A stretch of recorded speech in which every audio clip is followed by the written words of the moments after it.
Hello, all you hardcores out there. How are you doing? It's Russ here from Porky's Corner, biggest gob in sport, all £164 with me. How are you doing, Terry? I'm all right, mate. You're at 164 now, Yeah, I don't know what's happening, mate. mate. You've been talking to Doctor Uz. I'm doing something, haven't I? I've been trying that, not CrossFit, but just been trying to do like lightweight little bit of circuits and that, and it kind of like strips it off. You done it a bit. Yeah, You know you tried eggs. I think if you do about 30 eggs a week, you what I should be mean? all right, mate. I put two in a shake in the morning after the gym with banana. That's it, bit of diet whey. It's a good meal. That. How you been? Mate, I'm all good. And how are you? I'm all right, mate. I'm all right. I'm plodding on as you do. Uh, let's go straight in with it's big phrase, or should we say it's big freeze? What has gone on there? On there, do you think? You know what? I felt like most of the fans when I first heard it. I was banging the wall. I was like, Ben Shalom's effed up again, and I was going nuts. And then I realized, I think this was a plot against Ben Shalom. It feels like a bit of a coup, doesn't it, Russ? If you Yeah, if you think about this, it seems that 258 and Matchroom knew everything that was happening, and it doesn't seem that Ben Shalom had a clue what was going on.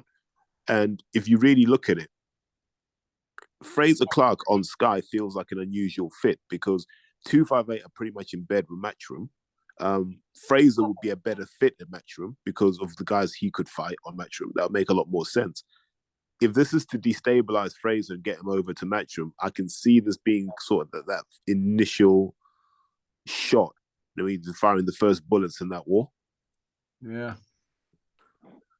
Well, it looks bad though for its big freeze, doesn't it? Well, no, I think it doesn't because nobody's thrown Fraser under the bus, have they? You'd expect someone to have thrown him under the bus, but it looks like Ben Shalom's more annoyed at Boxer, and it looks like Matchroom are more annoyed at Ben Shalom because both sides have said Fraser Clarke is capable and does want the fight. No one's disputing Fraser's integrity and character here. That's the weird thing. Because normally you would, right? You'd say, right, the fight has just gone and started talking out of turn, but no one's done that. Yeah, but can't Big Phrase turn around and say, "Look, I want to fight on winner of the purse bid show"? I mean, what's going on here? I mean, why does he have to fight on Sky? Well, we don't know where he would have fought because we didn't even get to the point where they were going to bid. I know, yeah, but why don't they just go ahead with the bid anyway? And if Eddie wins it and nobody bids, Big Phrase can fight on Eddie's show, can't he? But I think that's the issue, right? It feels it feels like everyone knows Fraser's time on Sky is short. That's what it feels Yeah, that's what I was like. thinking. Because you know when you heard the Frank Smith interview and your favorite person, Frank Smith with the spots. Spotty Frank. But he was almost like he was revealing the family secrets, wasn't he? He was like, Yeah, look, Fraser's been complaining to us for a while about the quality of his opponents. And I was like, oh, well, this is awkward. yeah, very. So it feels like there's a battle here, which and if you think about it, Russ, I'm sure that Eddie Hearn's got his fans at Sky. I'm sure people now look back on it and go, we were better off with Eddie here. We had better fighters, we had better shows, we had a better vibe when Eddie was here. And I wouldn't be surprised if people are agitating to get rid of Ben. Yeah, it looks that way, doesn't it? Because a lot of promoters are kind of like not happy with him and outspoken about him, aren't they? The old school. Yeah, it's looking it's looking messy, right? It's looking super messy. The Billy Joe thing, the Jack Massey thing, which hasn't gone away, the Pro Bellum thing is all looking incredibly messy. And also, Russ, it depends. Who has the Fraser Clarke contract? Is it Ben Shalom or is it Sky? Yeah, it's all a mystery, this, isn't it? This Ben Shalom and Scott. I mean, he come from nowhere, didn't he? Remember, Porky Russ came from nowhere to Yeah. become maybe the most relevant voice in boxing. I don't know about that. I know they're watching though or listening. You know, I'm just going to answer this guy, right, Terry? So let me just, I don't, this will probably take a minute. This guy is like being a thorn in my side. I'm going to give him his moments. I was going to put his picture up at his picture today, but I'm not. But he had glasses on and he was on a train. He's about 21. Let me just say this to him. He's going on about how Eddie Hearn has smashed me to bits in ring. He probably would in a boxing match, yeah. But let me just say this about it, about Eddie, and he's going on why I dig Eddie out. Eddie Hearn reminds me of the guy in, in the Gladiator, Joaquin Phoenix. He's that guy. And he was having a dig at Frotch, this kid. And Carl Frotch is like Russell Crowe. He gets to go to the Gladiator, doesn't he? He fought like a gladiator. Eddie's not Carl Frotch, but he'd want to be him. But I said to this kid, listen, Eddie might get his moment. Oh, he will. It might be somebody like against Jake Paul or something. I says, but your big hero, Eddie, he'd probably have loaded gloves or it'd be a rigged fight. Because it's coming, isn't it? Because he wants that moment, doesn't he, Eddie? He wants it. He can't walk by one of them. And he's going on about it. That bloody, them things that you punch with, it gives you a score. He's really off scores what Eddie's been getting. So if you go on YouTube, you can see every time Eddie walks by one and there's a camera, he whacks it, doesn't he? But the thing is, Russ. Yeah. Like, you don't want to be, how old is he now? 44? You don't want to be 44 years old trying to learn how to fight now. Like, you don't have the neural pathways. You don't have the muscular pathways. Russ, you'll know this. If you've ever been hit by someone who's been scrapping their whole life or boxing their whole life, right? Yeah. Even when they get old, comes keen. It's horrible because all their body knows to do is just to hit people. Yeah. Hearn's not that. Hearn's a great salesman. He's a good promoter. We got to respect that. It's not his fault, Terry, is it, though, that he's been born into money, going to school, not at all. Schools. It's not his fault, is it? Nah, it's not about that life, you see, because when he leaves restaurants and checks people's hands and that, do you know what they say about him? They're not nice things. Do you know what I mean? Because he's not about that life, is he? Do you know what I mean? No, and nor should he be. Yeah, exactly. It's probably just a midlife crisis for him, but he doesn't need to prove himself. Eddie Hearn will always be respected for this simple fact. He took his dad's boxing promotion business, which is essentially a basket case, and he turned it into one of the best operations in the world. He did. He has to be given credit. He used social media and the know-how and the right people around him. He got all young kids in and they're all tech guys. He used his loaf, but he is not a boxer. He's not a rugby player. He's not a fast bowler, an opening batsman. He's none of them things. He needs to get it out his head. He's a bit like John Fury. He's got a book coming out. Is it fiction or is it a autobiography? Because who's going to play the 1992 Irish champion in the film? Because that'll be after that book, won't it? Who's going to play him? Where they're going to dig that one up from? And these people on Fantasy Island, they get caught out, don't they? It just drives me crazy. I mean, it's narcissistic behavior, isn't it? And it just sends me bonkers. You know what I mean? Boxing attracts those sorts of people. Yeah, he's going on about my opinion on PED. So I says to him, listen, nobody mentions Robin Reid against Kenny Anderson, how that drug test got buried for 18 months. And then Robin Reid found out about it through Anderson's team. They said, oh, well, Eddie at board knew. But in that period, didn't Paul Smith fight Dodson? But it really should have been Robin, shouldn't it? Yeah, but don't worry about it, Robin. You were retiring anyway. Well, no, not if I'd have known that and it were going to go down as a no contest. I'm still in mix, aren't I? You know what I mean? People forget that. And then we have the Oscar Rivers fight with Dylan White, that one, and this Conor Benn thing. Look, they're doing what they want. Do you know what I mean? How can these people email me? The length of it were unbelievable. How can they email me stuff like that? It's probably took them hours. Why do you respond? Eh? I never respond. So I remember I told you this. New Year, I decided I wasn't going to read any comments on any videos. I don't even read my own comments, right? I don't read anything.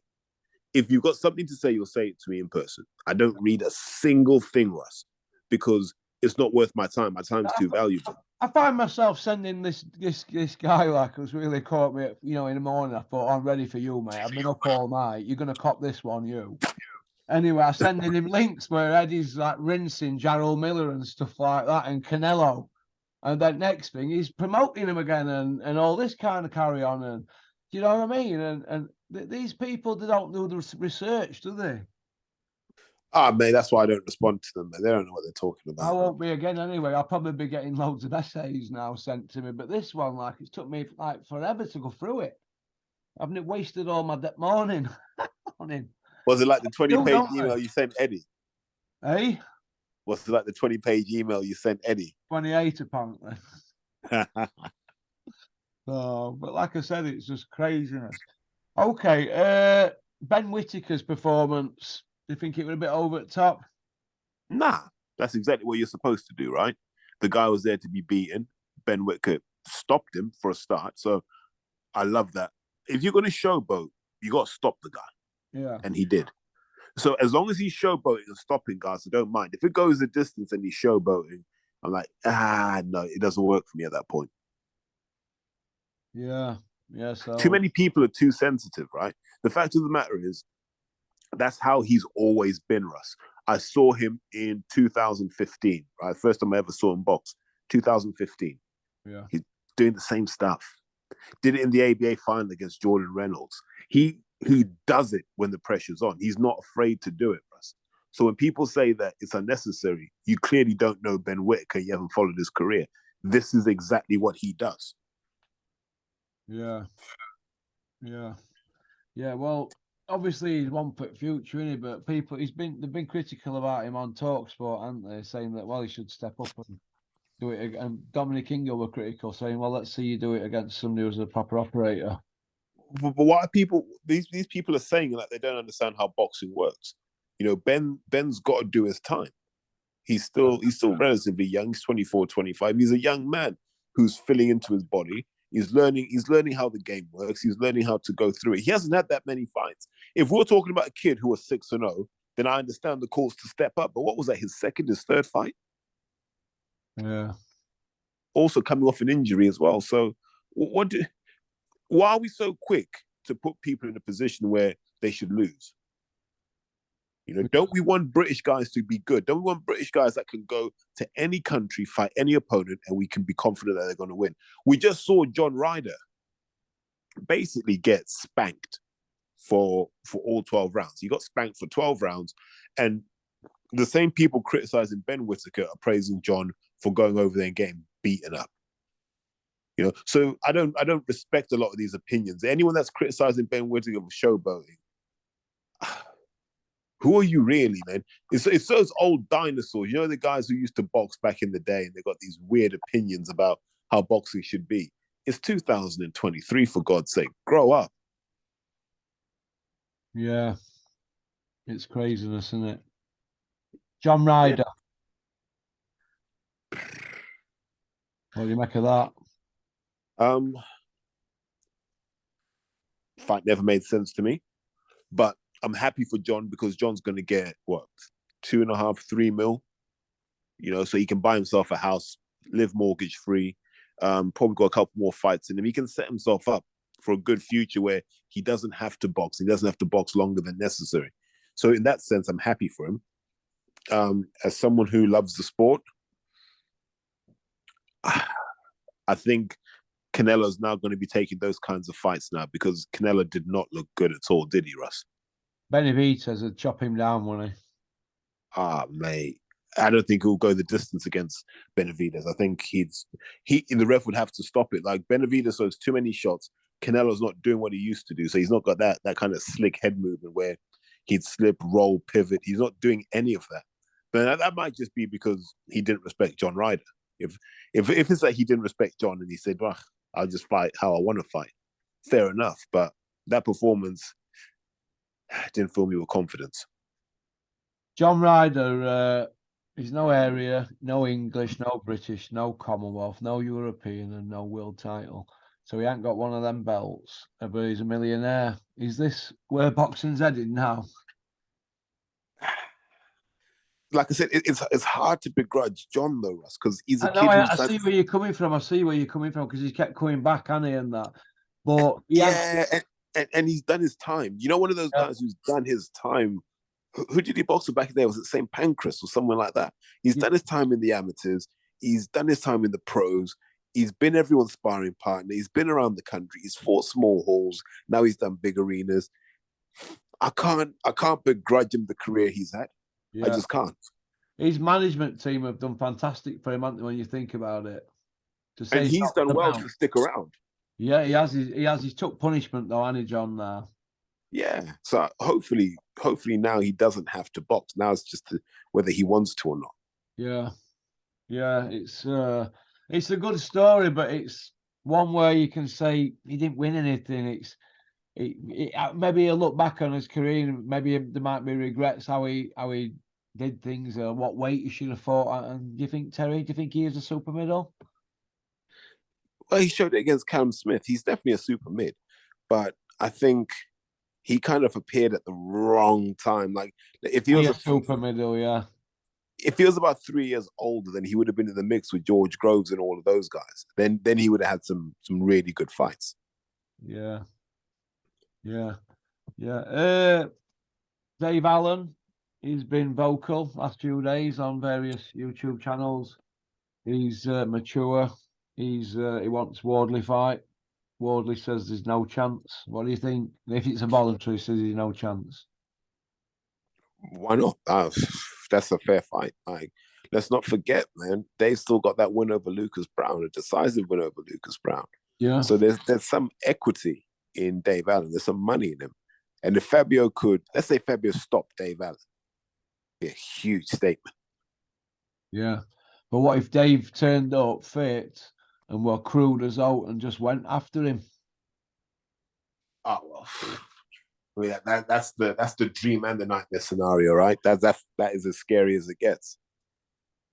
Well, Dave can chop him down. It just depends what Dave Allen's going to turn up, doesn't it? If he's in mood. Yeah, I think against Wardley, he'd probably be in the mood because then he does something to prove. Well, he might have. Well, that might be. He might be able to get that DeBar thing out of his system with Hearn and Barker and all that nonsense. What do you think? Well, yeah, how many chances will boxing give Dave? That's the question I've got. Yeah.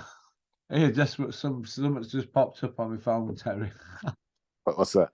Something's just popped up on my phone.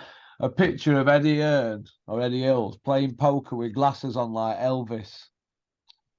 Oh my God. He's everywhere, isn't he? Oh my God. Nah, fair play to him. World, isn't he? He's a poker star now, isn't he? He's the Cincinnati kid, Steve McQueen, isn't he? What next? Racing driver? Oh, hang on a minute. We've already had a song looking for fast car, Eddie. We've already had that scenario, haven't we? Oh my God. He's everywhere. Oh, we've had the singing one, haven't we? In the pajamas. The karaoke on stage. Oh my God, it's Mick Jagger. He's Mick Jagger. Oh my God, it's madness, Terry. Utter madness. The Saudi thing, Terry. Do you think it's losing its appeal now? People are like, well, it's division parked up. What do you think? I think we talked about it before us. I said the fight the Saudis are definitely willing to pay for is Joshua Wilder. Anything beyond that, who knows? Yeah. Yeah, how would you see that tournament faring out with money? Would you see Fury taking lion's share? No. No, I don't. He's not the senior partner in all of this. Joshua and Wilder are the senior partners in this because Joshua and Wilder make more money together than any other combination in boxing. Joshua Wilder. Yeah. Because we love that there's jeopardy on both sides. Right? It's as simple as that. There's jeopardy on both sides, and we're intrigued to see who can do what they do best. Yeah, it'd be like a gunslinging job, wouldn't it? Exactly. They both with Fury. Big Joshua for that. Say that again. I think Joshua would come in big for that.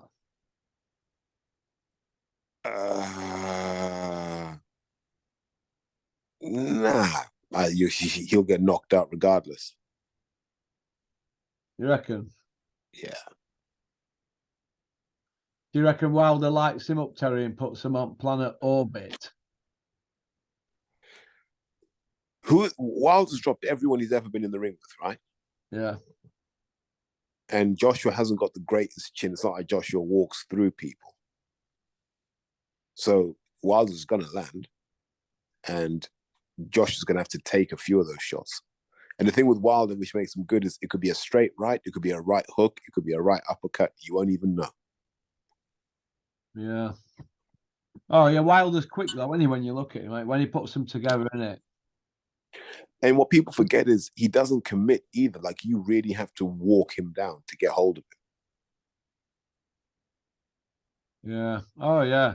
I just look at Wilder as like, I don't know. I know he's a one-trick pony, but it's a fantastic one trick, isn't it, Terry? But it's not a one trick, though. People forget, like, his jab's not bad. You reckon? Yeah, his jab's not bad. Fury took it off him though, didn't he? His jab. But well, hold on. People are there calling Fury the greatest heavyweight of the last 30, 40 years, right? Yeah. You know, he's going to do that to most people. He's going to disarm most people's jab. So it's a harsh comparison. You know, Joshua's not Fury. Well, waiting to be seen. What do you think to Carl Froch's comment saying Anthony Joshua's past his best and he's probably got no real legacy?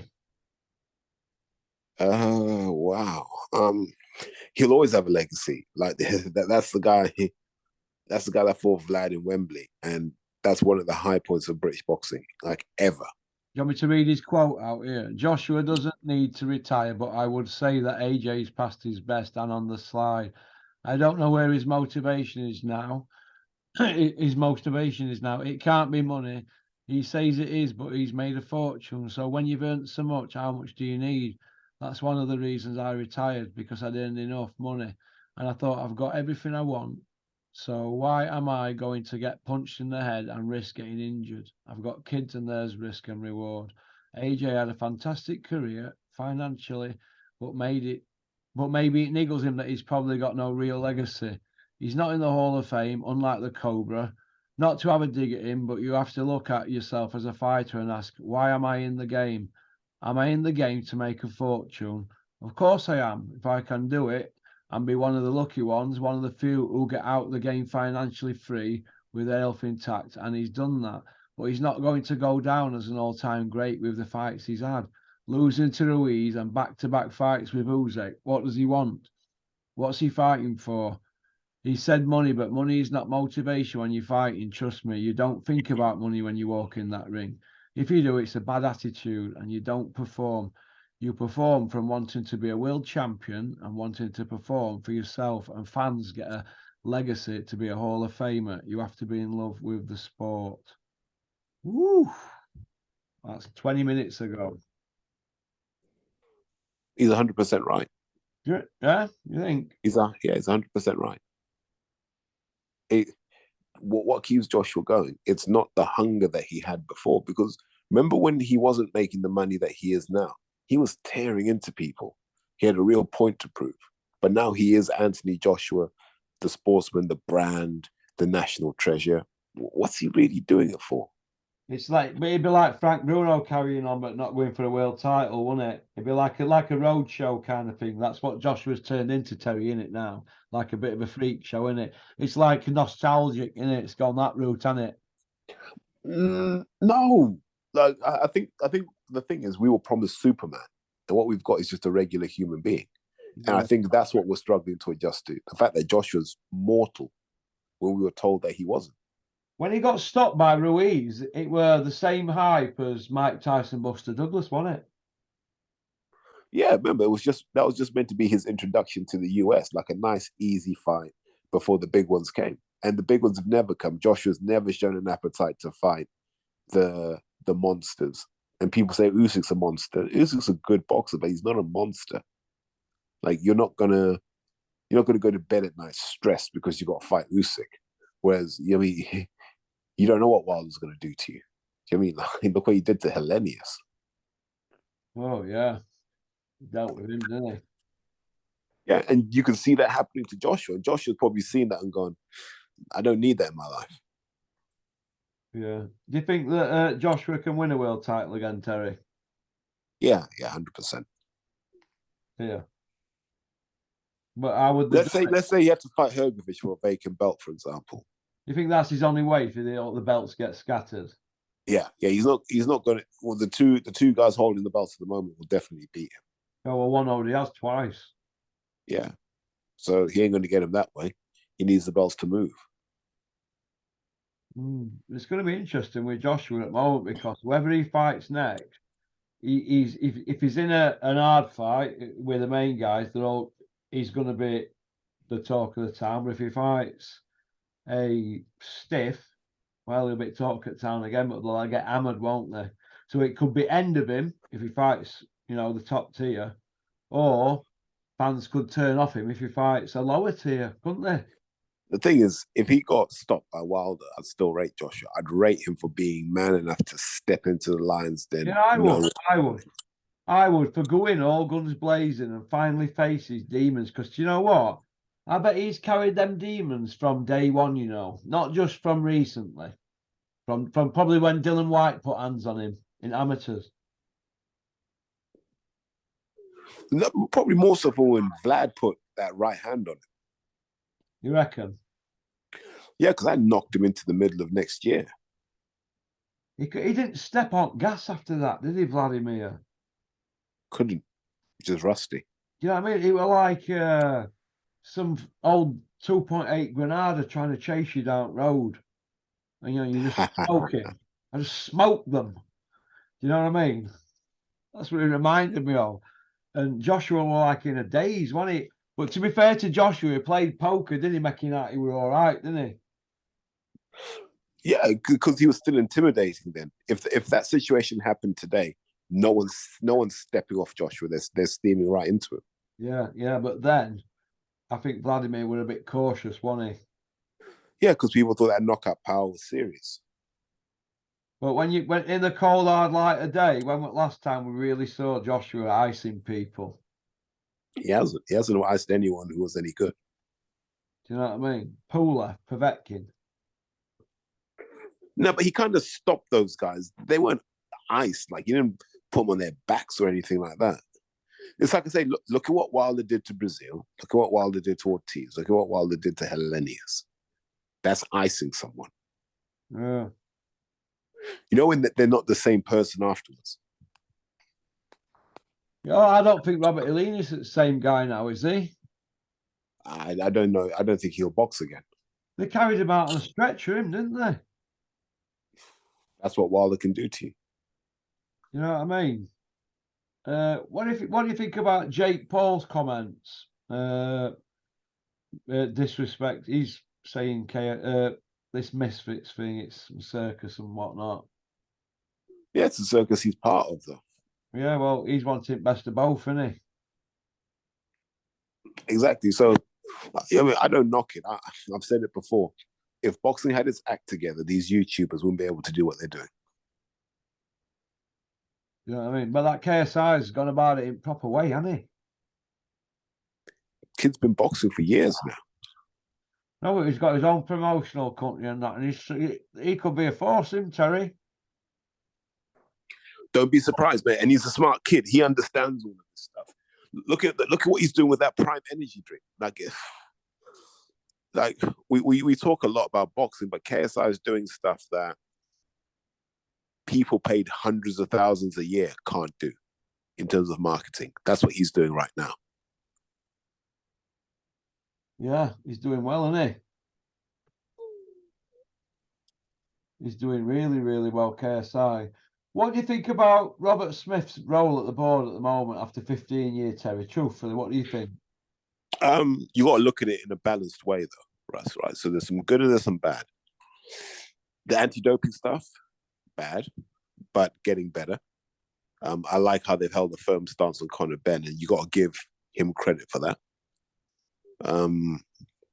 What's been good, I think how boxers are looked after ringside and stuff like that. I think we're still head and shoulders above most other countries. So we have to be thankful for that because we could lose a lot more fighters than we are currently losing. My issue is they still don't regulate the actual product, the content that fans consume. I still think there should be someone at the board who gets to oversee every proposed card and says, nope, that's that's not a pay-per-view card. I'd love the board to be able to decide what's pay-per-view and what isn't. And then we'd get some quality for a change. Wow. Let me just read this one out. I don't know what's happened here.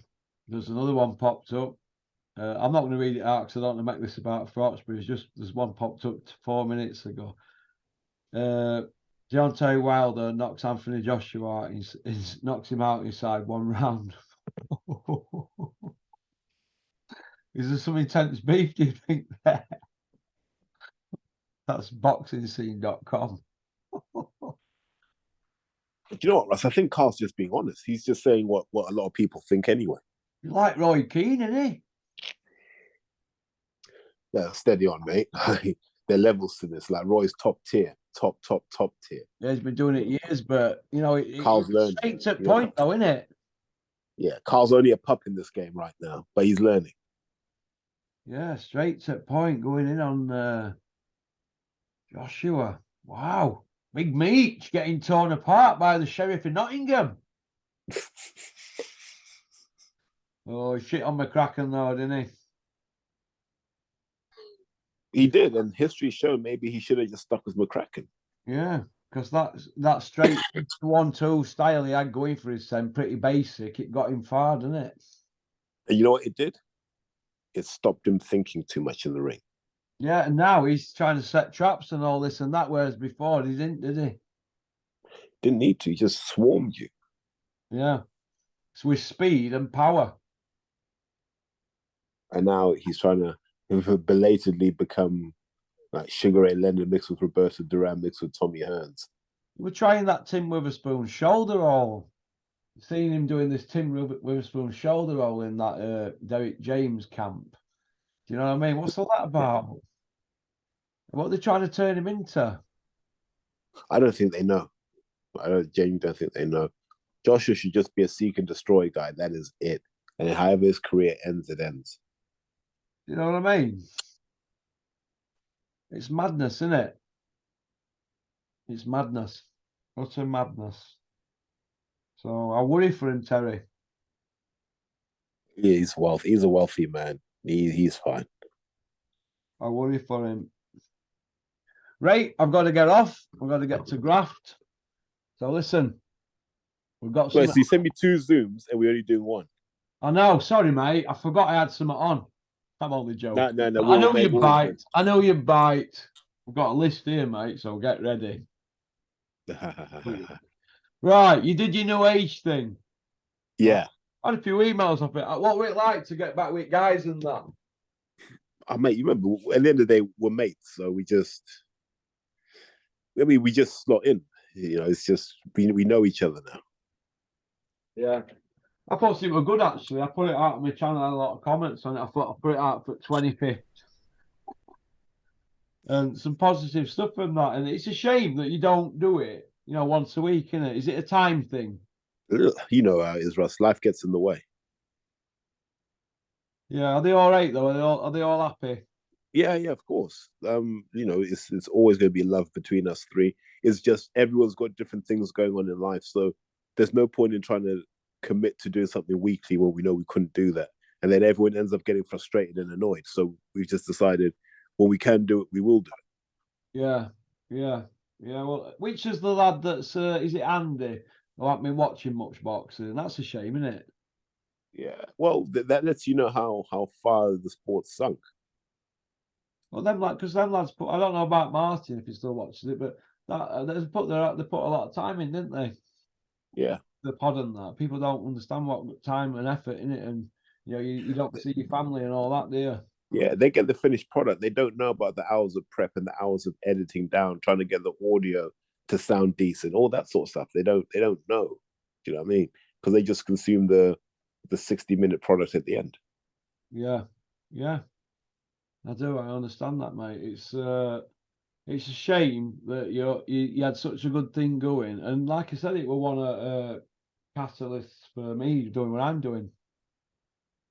Do you know what I mean? One of the sites that I used to, show an interest in.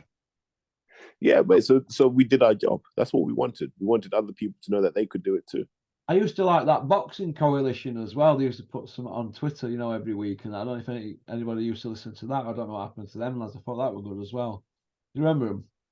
Nah, that wasn't. Boxing Nah, coalition. I think it was boxing coalition. Yeah. People come and go at this game, don't they? because they realize there's no money. No, they're in. It's just the love of the sport. Because there's been a lot of YouTubers. They start out talking about boxing, and then the channels just, I don't know. I don't know where they end up. Do you know what I mean? Sometimes I don't know, it disappoints me, but there is good boxing channels out there. Which ones do you listen to, Terry, a lot? Porky's Corner. That's Terry. You know that, don't you, kid? No, but listen, I listen to Porky's Corner. Like I like to get a broad spectrum of where things are. So I listen to what's that guy's name? Boxing Basement, who's kind of on the fringe side of things in terms of the stuff that he says. But it's always good to kind of just gauge where the heartbeat is of the sport. Do you see what I mean? Yeah, do you listen to him? Yeah. Not very often, but sometimes I'll listen and I'll go, okay, well, what's this guy saying today? Because he's almost like a like with you, like you're going to annoy people, Russ, but broadly what you say is solid, right? And solid it's and it's like, yeah, okay, cool. And then you've got Bates, who's a bit further out there than you are. Yeah. You see what I mean? Where you're like, wow, he's really saying all of this stuff. And you're like, whew. But if you don't know where the fringes are, you don't really know where the sport is. So you got to pay attention to that. Sporting icons every so often, I'll jump in on. Just a few, but it's normally random. Final round as a podcast, I'll listen to those guys as well. But mostly Porky's Corner, man, because I think you digest enough of the sport that there's a fair summary there from Russ. Yeah, well, I listen. I digest what I do. I digest it all, and then I look at them all as individual characters, right? And I have them all like I give them all a name in my head, don't I? What you kind of like weigh them up, like this Ben Shalom character. He's getting a lot of airtime, isn't he? But really, he's just a puppet, isn't he? At his debt. Do you know what I mean? He's coming out like now saying that Fraser Clarke will fight that Wardley, but it's going to be on their terms. I mean, what are they doing, man? What Portman Road on like a big show? What do they want? But you and I talked about this, and I said this a couple of years ago. I said Sky really needs someone like Dennis Hobson. That's who they needed. Yeah. A couple of years ago, even if it had just been for 3 years to stabilize the ship, you need someone like Den who can get deals done, who knows how to keep relationships sweet, who will know how to talk in the media. Someone you can just close your eyes and go, yeah, Den's got this covered. You ain't got to worry about anything. But I don't know if Sky wants someone like Den because he carries a lot of weight. So I don't. It's about what they wanted, but I would have gone for someone like a Dennis Hobson or a Steve Wood, to be honest. Yeah, Mick Hennessy. No, not Mick Hennessy, because I don't know if Mick Hennessy is that kind of diplomat. Mick's a guy who's got a good eye for talent and he'll back the talent, but he's not smooth enough in those sorts of circles. Yeah. Okay, you want to turn on to part 2, lad? All right, mate. Cheers.